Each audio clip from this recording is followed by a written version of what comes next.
Let's try. Alright, we are recording. Hello, I'm Cheryl Tower and I have been doing some very simple cloth diaper repairs for a long time and I wanted to teach people how to do it. For repairing diapers for just functional, nothing very professional, for cloth for a cause. And so you can see this diaper right here needs to be repaired. And the elastic has a little tiny bit of spring, but not much, so it's considered pretty relaxed. I'm going to replace it. Yeah. So I've got my scissors and I'm gonna just, what I do, I don't cut out a whole seam or anything crazy. This is just quick, functional. I'm gonna cut a little slit. I'll show it to you after. I cut a little hole just through the top layer of the inside of the diaper, and I don't cut either of the seams on either side, so it's just a little hole in the middle in between those two seams, this track where the elastic is going to go through. Here we go. Well, my husband Joel figures out the camera. So the next, so I showed you that the elastic needs to be replaced. Then I just cut a slit with my scissors right here. I already cut it, but you can kind of show that there's a track where the elastic goes through, and we're not going to be cutting any seams or anything. It's just a very simple way to repair. It's just a little hole pretty close to the end of the track, and here close to the end. So that is where we're going to be feeding the elastic through. And the rule of thumb to find the correct length of elastic, every diaper is different, and we're going to be tucking the elastic in a little ways, so the slit should be a little ways from the end of the track, I think I said. So I'm just going to hold it there, and if it's not completely relaxed, you kind of have to stretch it to be completely relaxed to find the length of the elastic. What we want to find out first is the length of completely relaxed space here that we want to put the elastic. So this is if it was completely relaxed, that's the length, and we want to take that and cut it in half. This is, someone told me this rule of thumb and it is amazing. It works. So we want half, so I took the whole length and I'm going to cut it in half. And there we go. Now we know the length of elastic we need for both sides of this diaper. Alright, now we're going to take the elastic, and everyone should have one of these seam ripping tools. I use these tools a lot when I'm sewing, so I use that to poke the end of the elastic inside the hole a little bit. Okay, slow down. Slow down. Whoa, you're going to have a shadow. So I just make sure that it's in there about that far, so it has enough space for me to zigzag back and forth. Here you go. Alright, so I'm just going to repeat this a little bit. I'm taking the elastic that is half the length of a relaxed amount there, and I'm just going to use my seam ripper tool to poke it in to that hole we created. Just about that, maybe a little further. You can feel the end of it. So it's in about that far. I'm just going to zigzag stitch back and forth across it to hold it there. Oh, I just pulled it out. I could feel it. I like to keep my thumb on there.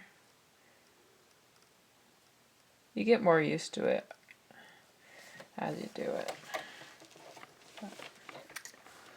Alright. So I have to do that little trick. My sewing machine is a little messed up. Okay, you're good? We're just gonna zigzag. Oh, do I have it on zigzag? Nope. Zigzag. I just learned the other day that older machines, you can't just zigzag back and forth and back and forth and back and forth.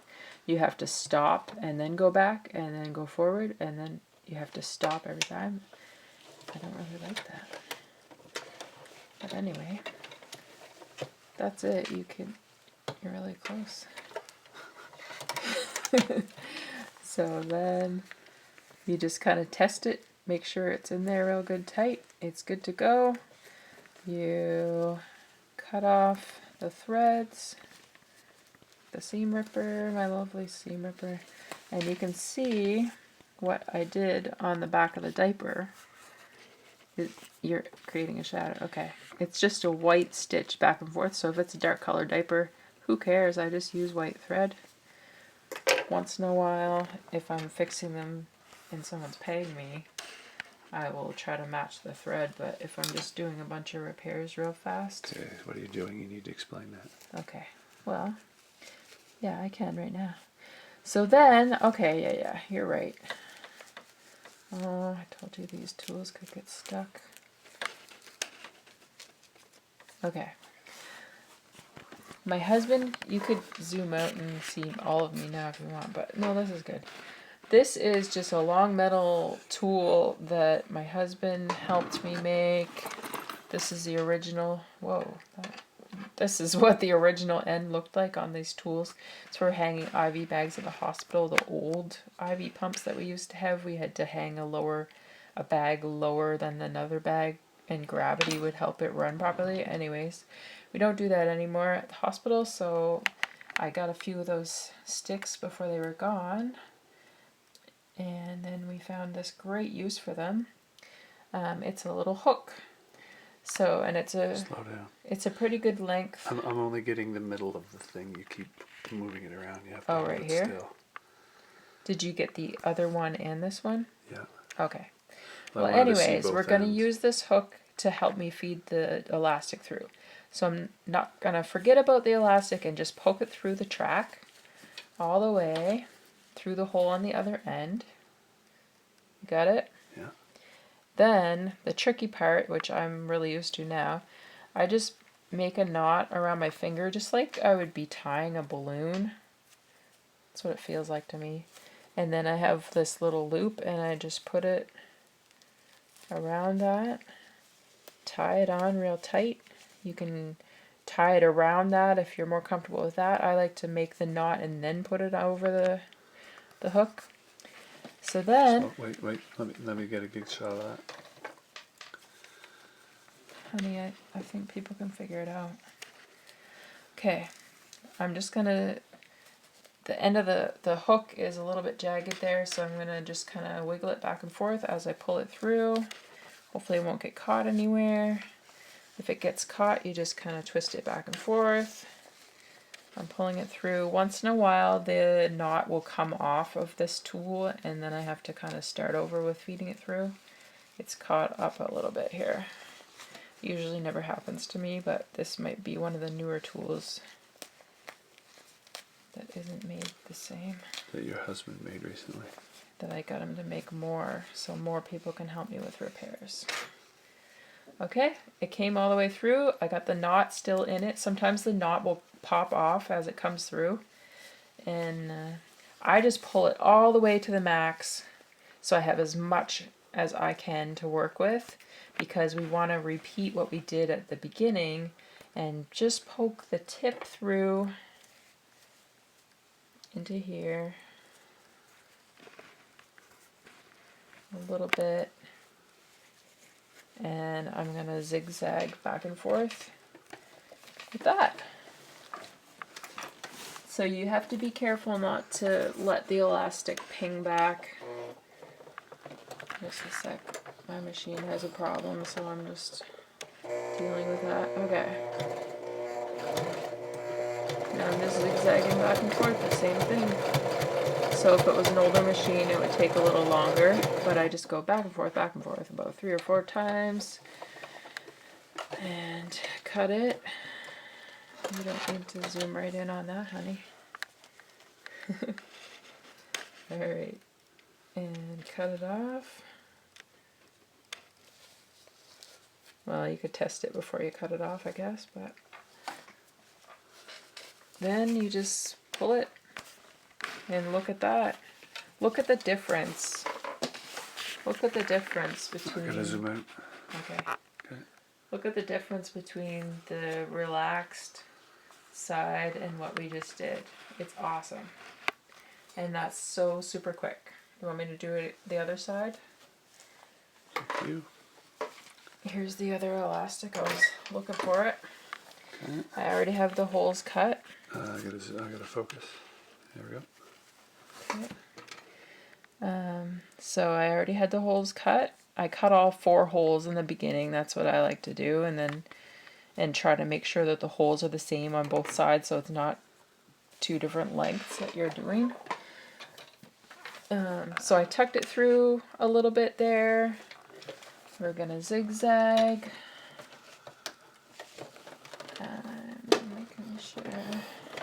Okay, it's in there good. We're gonna just zigzag.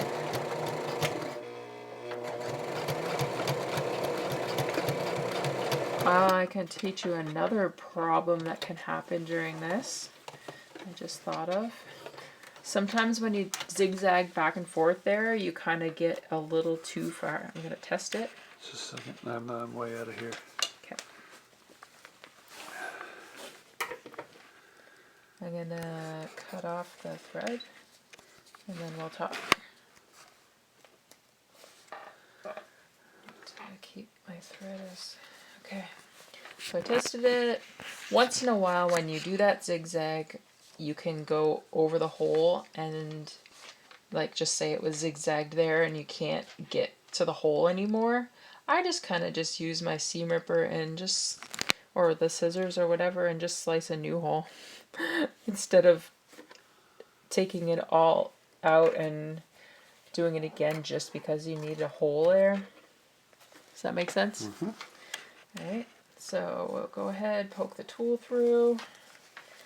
Usually I flip this diaper all around as I'm doing it. I'm trying to do it nice for a video. I had back up. Sorry. Back up. Take your time. Take your time. Take my time. I'm doing the little knot around my finger like I'm tying a balloon. And hold on to the end of the balloon. It's the same way. Alright, so I got it tied around. I flip this thing back and forth as it's easiest for me. Okay, I always like to have the metal pointing that way, so I can kind of... Explain that further. This little hook, usually it's best to have it pointing away from me. I don't know. I kind of wiggle it back and forth anyway. You find your own rhythm when you do that. Yeah, you can kind of see where it's catching. This is kind of a narrow track. Once in a while you'll find a diaper that needs, ooh, see the knot came out as I was pulling it off, but I kind of was ready to grab on there. We're gonna poke it in with my tool.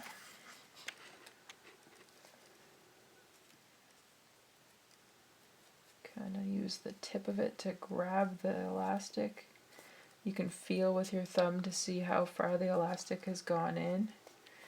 And we're going to zigzag that down.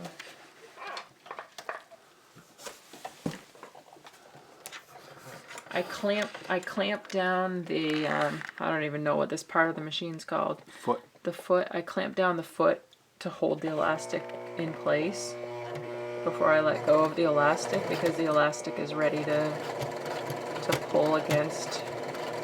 It's ready to let go and snap back. Yeah, it's stretched. There we go. So that's both sides.